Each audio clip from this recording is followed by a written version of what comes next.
Hey, welcome back to Dad Space. My name is Dave. I am a dad and the host of Dad Space, the podcast for dads by dads. And I'm so glad you're here. And I want to help you in your relationship with your marriage, your partner, your spouse, your wife. I want to help you today with 8 things. Yes, 8. I know. There's a lot, but we're going to cover it together. You and I, we're in this together. You hit play, I hit record. You and I are best friends. So let's go through 8 ways to be a better husband. 8 simple tips to improve your marriage right now, today, like right now. I'm recording this on my anniversary at October 2nd. So this is fun, right? So how you can be a better husband, partner, spouse, all around great dad. 8 simple tips. Simple. So simple. Please. These are not difficult. You can do these right away. So welcome to the show. Glad to have you here. You ready? Let's jump into this. Okay. I am using an article as the basis for this over on dailydad.com. I love the website. It's really good. I'll put a link for you in the show notes. And they had 9 ways to be a better husband right now. I've kind of taken them and shortened them down to 8 because 8 is a good number. It's an even number, right? Anyways, and I've pulled out 8 of the 9. You can go read the entire article with the link in the show notes. But I wanted to highlight 8 of the 9 things they brought out and talk about them in a little more detail here with you today. So a link to the article is always included. So please go check it out and follow along at home as we go through 8 practical tips to be a better husband right now. Okay, you ready? Okay, well, here we go. Number 1, appreciate your spouse. When is the last time you appreciated your spouse? Like, really, truly put some effort and thought behind it and shared your appreciation for them. Now, I know that over 60% of my listening audience for Dad Space are women, so maybe this goes both ways, but when is the last time that you truly did appreciate your spouse? Whether you're together or not, appreciation for your spouse, your partner, your co-parenting, or your parenting together, when is the last time you showed any appreciation for them as a person? Every day, think of a few things that you're grateful for about your spouse. Like, sit down and make a list. I don't know. Write it on the chalkboard. Do you have a chalkboard? I have a chalkboard. Most people don't have a chalkboard. Write it down somewhere that you could put down these things that you appreciate about your spouse. Even the small things matter in this list. And then share your appreciation with them. It's really going to help them get through their day and strengthen your bond between the two of you. Again, there are things that we deal with personally that we don't share with our partners. There are struggles that we hide. There are things that we're processing, that we haven't really come to a conclusion yet, or we're ready to talk about. So to have somebody in your life that you love and trust more than anyone tell you how much they appreciate you, wow, you just don't know. You just don't know what that means. So do it often, because your partner may be having one of those days where they need words of life spoken into them. It's something that you can do on a regular basis, is to show deep, genuine appreciation for your partner.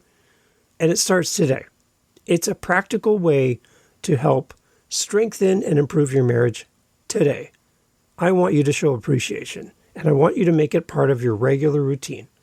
The next, take over a task. So as we get into married life and being in a relationship and living together, tasks just seem to generally fall into someone's plate. There's, this person does this person does that. It just seems to be something that happens, right? And it just seems to happen naturally. Over time, somebody just kind of assumes a task and it becomes their task. And there's an opportunity for you in this relationship to assume a task from your partner and make it your task. Like, just take it over. Like, just be responsible for fill in the blank. Taking out the garbage, mowing the lawn, cleaning out the dishwasher, doing the laundry. I don't know, getting the groceries, doing the bills.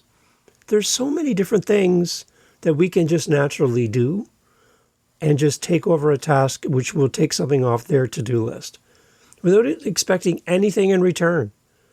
Take on one of your spouse's chores. Picking up after the kids, washing the dishes, cleaning up, picking up clothes off the bedroom floor. Easing their load will show that you care and deepen your partnership. This is one thing I'm working on. My wife Jen's awesome. Without any complaining, she will come home after working a full shift, head downstairs, throw some laundry on, cook dinner, do all the things, and never ever complains. But I know that she's had a long day. She's exhausted. And the one thing that's a challenge in our home is we have two completely different schedules. I work nights, she works days. So when she's getting home, I'm already in bed sleeping to get ready for work that night. So there's a lot of missed opportunities. I am coming home from work in the morning, she's getting ready for work, she leaves. So I'm up during the day and she's sleeping at night. We just don't connect as a typical couple would because our schedules are reversed. But I know that I could take over some of these tasks. I know that I could do the laundry. I could be doing the laundry right now, actually. So I'm challenging myself in this. I'm not standing up on a hill looking down on you saying you should be better. I'm part of the group here saying we all, including myself, could do better. So what can you do? What task can you take over today from your partner that would alleviate some stress, some accountability, some extra work that they do on top of whatever else they do? Pick a task, take it over, make it yours, and help out your spouse. Okay? So you can appreciate your spouse, we can take over a task, and then number 3, we can schedule a weekly date. A weekly date does not have to cost any money at all. It could simply be sitting out on the porch having a coffee together. It could be going for a walk, taking the dogs for a walk. It could be going to a park, going for a drive, go grab ice cream. That costs money. Do something together that is you together with your partner in a specific place and time where you are together for a reason. You want to be with your partner. That is something you can do. Schedule something, and if you don't schedule, it's not going to happen. Set a date night each week if you can, whenever you can, and stick with it. Even simple outings can be something that they look forward to. They know that it's Monday, and Mondays are the days we do fill in the blank. So they're already preparing themselves for time with you because it's a scheduled event. So just like your favorite show comes on and you watch it, or your movie's coming out in the future, there's anticipation. So schedule it. Put it in the calendar. Make a conscious effort to create time for each other on a regular basis. And then number 4, this is going to take some time, but number 4, we need to work on ourselves. Your spouse wants you to be the best version of yourself. Your spouse wants you to be healthy. Your spouse wants you to eat well. Your spouse wants you to get exercise. Your spouse wants you to be happy. Your spouse wants you to have time to do the things that you love to do. Your spouse is cheering you on. Your spouse wants you to succeed at work. Your spouse wants the best for you.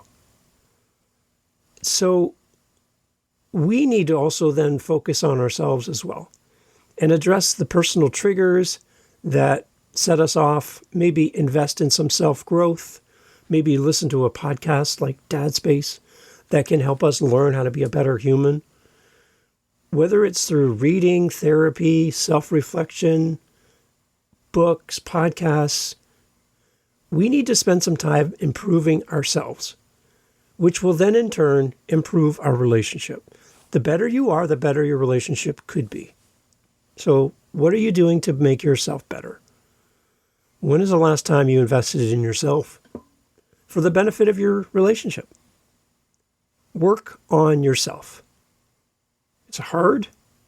It's a lot of reflection, introspection. It's a lot of you kind of figuring out who you are right now and how you can be better. When's the last time you worked on yourself? Like meaningfully spent time working on yourself? I think you need to work on it more. And I need to. So let's do that. Number 5, we need to communicate with more clarity. We need to address issues without being harsh or short with each other, without cutting each other off, without shutting down the conversation. If something's bothering you in your relationship, discuss it calmly and then work through together on a solution that benefits both of you. Healthy communication builds trust. It always does. So we need to learn how to communicate in a way that is received by our partner. Not every partner responds the same way. And the way that you need to be responded to may not be the way your partner needs to be responded to. So what works for you might not work for them. You need to uncover that. And in the early days of a marriage, you need to come to a point where you realize how your partner wants to be communicated to, so that you can reach them in a way that speaks to them. Really, it's truly all about that. How do they receive information, feedback, and communication? And what's the lens? How do they receive your thoughts and your words? It's a love language. And you need to figure out the best way to communicate with your partner and have a conversation about, am I communicating clearly or can I improve? It's a great question to ask. The next, and this is something I've learned through podcasting, how I can do better at this, is listen without fixing. I'm the type of person who sees around corners. I'm the type of person who can foresee something that's coming down the road when others can't, and I am already creating a reaction, a solution, a way to address what's coming when other people seem completely unaware of what's coming down the road. I'm already at the finish line solving the problem before we've even got to that point. That's how I work. So when in conversation, when my wife brings up a situation, maybe at work or with a friend or with our kids, and she's processing in real time in front of me her thoughts. In my early days of marriage, I would quickly jump to an answer and give her an answer before she could complete her thoughts, which then she could shut down because she just thought, well, Dave's just not really listening. He just wants to give an answer. But that's how I'm wired. I am wired in that way where I just see around corners. So my wife needs to understand that that's how I operate. And I need to know that how I operate doesn't always feed a conversation. So there's a two-way agreement there that I can go, from my wife's perspective, she can come to me with something that she doesn't know what the next step would be. And she can just lay it in front of me. And in seconds, I can unpack it for her, give her a suggestion and a direction and a path. And you see her just like, kind of like trying to put all the pieces together. But I'm like, hand her back a completed puzzle. And when she's given me all the pieces, it's just like, here you go. Like for me, it just happens. I wake up with solutions. It's weird. Like I dream in real time and I wake up with an answer to a problem that hasn't even happened yet. It just seems to happen for me. I don't understand it. And I need to know how to tailor that and sit on it and squash it when she needs time to express herself. So I need to be better at not trying to listen to fix, but my partner also needs to understand that that's my natural wiring, is I'm already thinking of a solution into the future. And that's my superpower. So we need to understand each other and know how each other acts and thinks and reacts so that we can have a meaningful conversation. So I have to listen. I have to have empathy for my wife. I have to acknowledge her feelings as she explains things that she's dealing with or thinking or struggling with. And sometimes I need just to stay quiet the entire time. Even though I have a solution in my mind, I have an answer, I have something that I would do if it was me, I have a quick retort, I have a comeback. Sometimes I need to just sit on that and just not even express it and let her talk it out. Listen without fixing.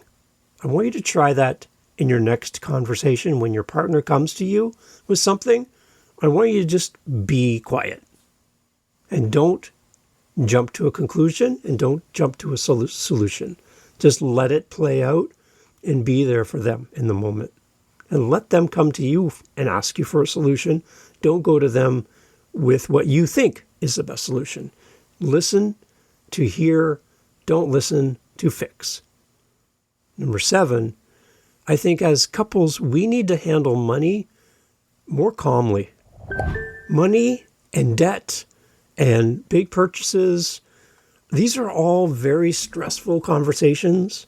When the bank account is below a certain number and bills are coming in and things are not the way it should be financially, one person spends more than the other, one doesn't communicate about purchases, surprises happen out of the blue because one doesn't talk to the other.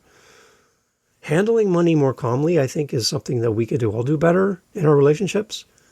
Don't stress your spouse out with money worries. Be more responsible with spending and work together to find a financial balance that works for both of you. One person can't be in charge of everything. One person can't be hiding things from the other. Money is one of the things that puts a big rift between couples.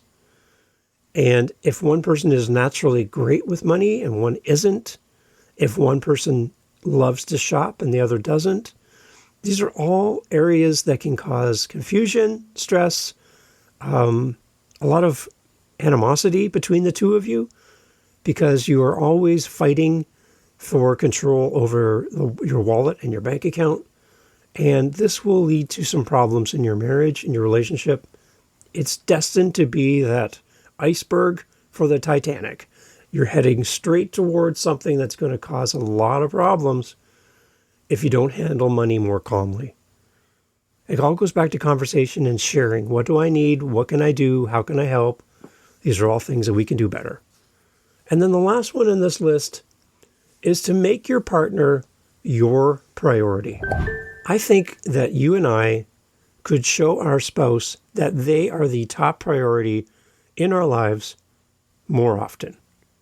Whether it's through small little gestures, kind words, a little note here and there, or simply giving them your time.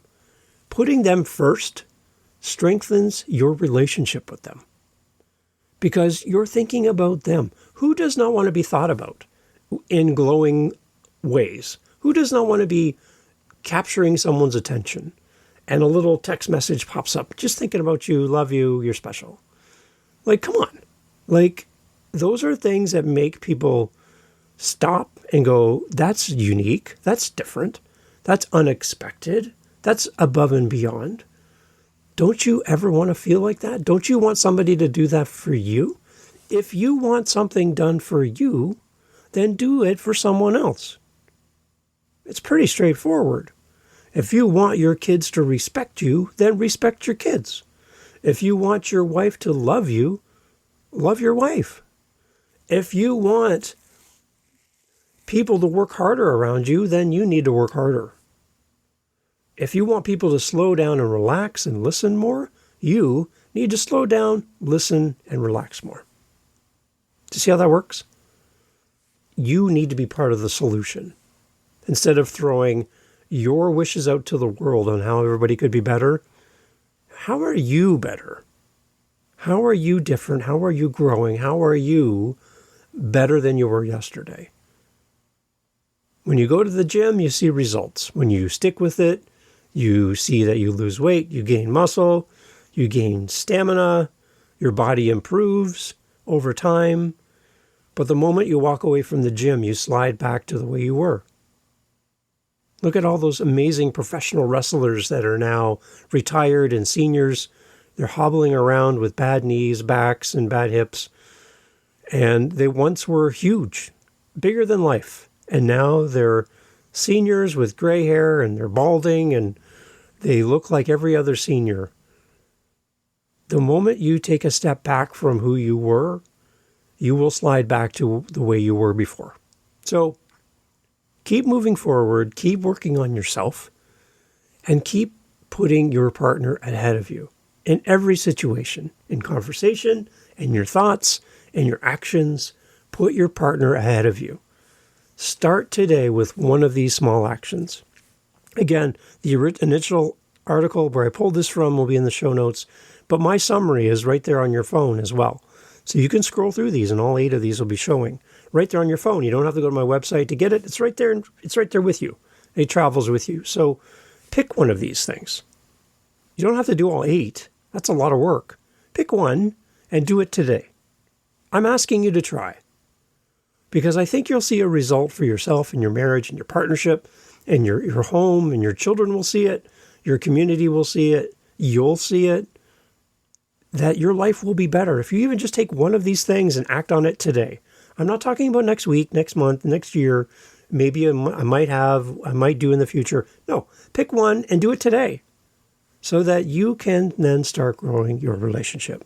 If you can do all 8 over a period of time, I would love to hear the results over at dadspace.ca. Let me know. Did you actually act on this episode? Did you do something different for your partner today? Let me know, and let me know the result. What happened? What happened to you implementing one or all of these 8 things? I'd love to hear your story over at dadspace.ca. That's what this podcast is about. We want you to have a great relationship. We want you to be a great demonstration to your children about how relationships should work. Are you perfect? No. Is your partner perfect? Absolutely not. Do your kids think you're perfect? Nope. But you're on a path to get better. And when you screw up, admit it, ask for an apology, ask for forgiveness, and then move forward and do your best next time.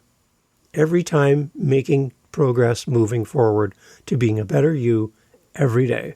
And that's why we do this show. Thank you for being here. If you have a dad story that you want to share on Dad Space as a guest on the show, you don't have to promote anything. You don't have to have a book or a program or a website. You just want to come on and talk about your dad's story. I would love to have you on Dad Space. Go to dadspace.ca, reach out to me, let me know you want to come on the show, and let's set it up. Let's get you on here as a guest. And I'd love to hear your dad's story and what you're learning, how you're growing, and maybe how this podcast is helping you along the way. I'd love to hear it. Dadspace.ca. Thank you so much for listening. Take one of these 8 and do it today. Come on. I'm looking at you. I'm pointing at you through your phone. I'm tapping you on the forehead, right above your nose, like right between your eyes. Tapping you right now, saying you need to do one of these right now. Pick one, go do it. Let me know how it works out. I'd love to hear your thoughts. Thanks for being here. Catch you on the next episode. Dad Space, the podcast for dads by dads. Take care. Hey, thanks for listening to Dad Space. Thanks for hanging out to the end of the podcast. That's a great sign to wherever you're listening to this podcast, YouTube, Spotify, Apple, fill in the blank, that this was a good podcast to send people to. So simply by listening to this point of the podcast, you're helping the show grow. So good on you. Thanks for helping us grow Dad Space. If you want to help us fill our cups over at Dad Space, head over to dadspace.ca. Dadspace.ca, simple website, right? Dadspace.ca. You can fill up our coffee cup, which helps us then to keep moving forward with the podcast, and use our Buy Me a Coffee link over at dadspace.ca. Thank you for being here. Thank you for supporting the show. Thank you for coming back. And thank you for sharing, because the more dads we can help, the better. We're all here to help each other grow in community. That's what it's all about. And without you, the podcast is pointless. There's no reason to do any of this. So you being here means everything. See you at dadspace.ca. Take care.